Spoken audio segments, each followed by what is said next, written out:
Ismael é uma figura significativa nas escrituras sagradas, especialmente nas tradições judaico-cristãs e islâmicas. Sua história está registrada principalmente no Antigo Testamento da Bíblia e no Alcorão. Ismael era o filho primogênito de Abraão e Agar, a serva de Sara, esposa de Abraão. A história de Ismael está intrinsecamente ligada à promessa divina feita a Abraão, na qual Deus disse a Abraão em Gênesis capítulo 12 versículo 2: Eu farei de você um grande povo e o abençoarei, tornarei famoso o seu nome e você será uma bênção. Esta promessa é fundamental para entender o contexto em que Abraão e Sara viviam e as circunstâncias que levaram à concepção de Ismael como uma tentativa de cumprir essa promessa divina. Antes de continuarmos, peço que nos ajude a divulgar esse vídeo se inscrevendo no canal e deixando seu like. Tenho certeza de que Deus lhe retribuirá em dobro. Abraão e Sara eram idosos quando receberam a promessa divina. A idade avançada deles tornou a promessa ainda mais extraordinária, pois a concepção natural tornou-se improvável. Além disso, Sara era estéril desde a juventude, agravando a situação. A incapacidade de conceber era uma fonte constante de tristeza e desafio para o casal. A espera prolongada gerou angústia e incerteza. Em alguns momentos, Abraão e Sara podem ter questionado se a promessa se cumpriria e como Deus poderia realizar o que parecia impossível. Diante da demora em conceber um filho, Sara sugeriu a Abraão que tomasse Agar como concubina para que pudesse ter filhos por meio dela. Abraão concordou, e Agar engravidou. Na época em que Abraão viveu, por volta do 2º milênio antes de Cristo, as sociedades eram frequentemente nômades, e os laços familiares e casamentos eram de extrema importância. Ter uma serva para conceber filhos era uma resposta cultural às pressões para garantir descendência e herança. A impaciência, principalmente de Sara, em tentar cumprir essa promessa divina por meios humanos teria consequências desastrosas, resultando em conflitos entre Sara e Agar. Esses conflitos destacam as consequências adversas de decisões baseadas na impaciência e falta de confiança nos planos de Deus. A atmosfera tornou-se insuportável a ponto de Sara ameaçar Agar de morte. Assim, sentindo-se oprimida e deslocada, Agar fugiu para o deserto em busca de alívio. No deserto, Agar se viu sozinha, enfrentando as incertezas do ambiente árido. Foi nesse momento de solidão e aflição que um anjo do Senhor apareceu a Agar. O anjo trouxe uma mensagem reconfortante e profética, revelando que o filho que Agar carregava em seu ventre seria chamado de Ismael.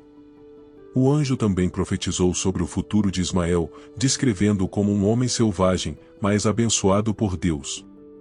Essa intervenção divina no deserto não apenas trouxe conforto a Agar, mas também conferiu um propósito significativo ao filho que ela carregava. O nome Ismael significa o Deus ouviu, refletindo a resposta divina ao sofrimento e às circunstâncias de Agar. Assim, Agar retornou à casa de Abraão, e tempos depois, nasceu Ismael. Abraão não escondeu seu amor por Ismael, seu filho primogênito. Em Gênesis capítulo 17 versículo 18, Abraão disse a Deus: Que Ismael viva sob a tua bênção. Abraão estava preocupado com o destino de Ismael e talvez ansioso para que a promessa de Deus se cumprisse através dele. Ele pediu a Deus que abençoasse Ismael. No entanto, Deus tinha planos específicos para o cumprimento de sua promessa de uma grande nação através da linhagem de Abraão. Em resposta ao pedido de Abraão, Deus renovou sua promessa e estabeleceu uma aliança específica com Abraão. Em Gênesis capítulo 17 versículo 19 a 21, Deus disse a Abraão: Na verdade, Sara, sua mulher, lhe dará um filho, e você o chamará Isaque. Estabelecerei a minha aliança com ele como aliança perpétua para ser o seu Deus e o Deus dos seus descendentes. E quanto a Ismael, eu ouvi, abençoá-lo-ei, e farei com que ele seja fecundo e se multiplique muito. Será pai de 12 príncipes, e dele farei uma grande nação. Deus reafirmou sua promessa de uma grande nação através de Ismael, mas destacou que a aliança específica para a linhagem da promessa seria estabelecida através do filho que Sara daria à luz, chamado Isaque. Tempos depois, o improvável aconteceu. Deus, cumprindo sua promessa, revelou a Abraão que, apesar da idade avançada de Sara, ela conceberia e daria à luz um filho. Esta notícia foi inicialmente recebida com incredulidade, tanto por Sara quanto por Abraão. Ao ouvir o anúncio, Sara, já idosa, riu internamente, pois a ideia de conceber na velhice parecia absurda. Essa risada reflete uma mistura de surpresa, incredulidade e talvez um toque de resignação diante da impossibilidade aparente da situação. Deus, percebendo o riso de Sara, perguntou por que ela riu, destacando a singularidade do evento que estava prestes a ocorrer, do nascimento do filho Isaque. Ocorreu conforme a promessa divina. Isaque significa o riso, e seu nome está diretamente ligado ao riso inicial de Sara. As consequências desse evento são profundas. Primeiramente, marca o cumprimento de uma promessa divina que parecia impossível aos olhos humanos. A incredulidade inicial de Sara é transformada em fé, realizada com o nascimento de Isaque. Além disso, esse evento tem implicações nas relações familiares, especialmente na dinâmica entre Isaque, Ismael, filho de Agar, e Sara. A chegada de Isaque aumenta as tensões familiares, que culminam na expulsão de Agar e Ismael, ilustrando as complexidades resultantes das escolhas humanas e do cumprimento das promessas divinas. A rejeição inicial por parte de Sara e a subsequente expulsão para o deserto deixam Ismael e Agar em uma situação difícil. A dinâmica familiar é marcada por tensões e sentimentos de abandono. Ismael, como filho rejeitado, enfrenta questões de identidade e pertencimento. No deserto, Agar e Ismael experimentam solidão e incerteza.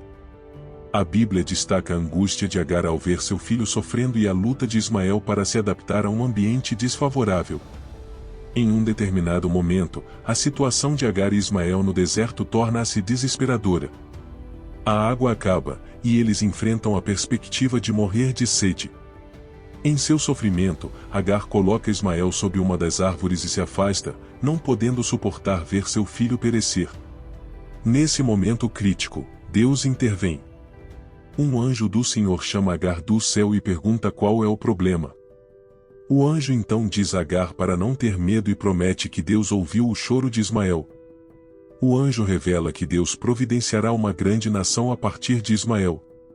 Deus abre então os olhos de Agar, e ela vê um poço de água nas proximidades. Agar vai até o poço, enche o odre com água e dá para Ismael beber. Esse poço, providenciado miraculosamente por Deus, salva a vida de Agar e Ismael no deserto. Após a intervenção divina que providenciou água no deserto, Ismael e Agar continuaram a viver no deserto de Parã. Ismael cresceu, tornou-se exímio caçador, perito em arco e flecha, e sua mãe Agar providenciou um casamento egípcio para ele. A Bíblia menciona que Ismael teve 12 filhos, considerados ancestrais de várias tribos árabes. O versículo bíblico que trata dessa fase da vida de Ismael em Gênesis menciona: Deus estava com o menino enquanto ele crescia. Ele morou no deserto de Parã e tornou-se flecheiro. Sua mãe escolheu uma esposa para ele na terra do Egito. Esse período na vida de Ismael destaca sua habilidade e adaptabilidade para a vida no deserto, bem como a presença contínua da bênção de Deus sobre ele.